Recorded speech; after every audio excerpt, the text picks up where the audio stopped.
Himas rehas ngayon ng rank 5 most wanted person city level matapos maaresto ng Santa Rosa PNP sa Barangay Kaingin, Santa Rosa City, Laguna. Yan ang tinutukan ni Patrolwoman Genevieve Marie Famoso. Arestado ang most wanted person city level sa isang manhunt operation na isinagawa ng Santa Rosa PNP.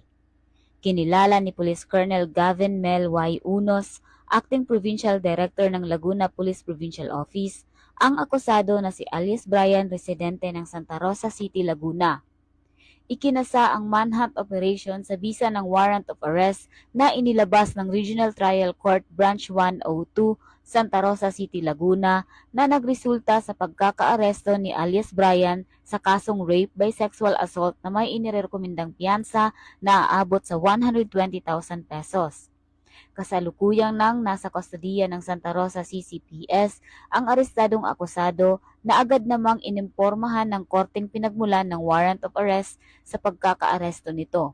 Sa mensahe ni Acting Provincial Director ng Laguna PPO na si Police Colonel Unos, hangad ng inyong kapulisan na may pagkaloob ang hustisyang nararapat para sa mga biktima ng kriminalidad.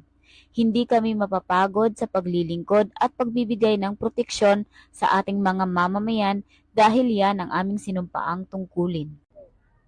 Mula dito sa Calabarzon, ako ang inyong Police News Network Correspondent, Patrolwoman Genevieve Marie Famoso, alagad ng batas, tagataguyod ng balitang pulis. Famoso.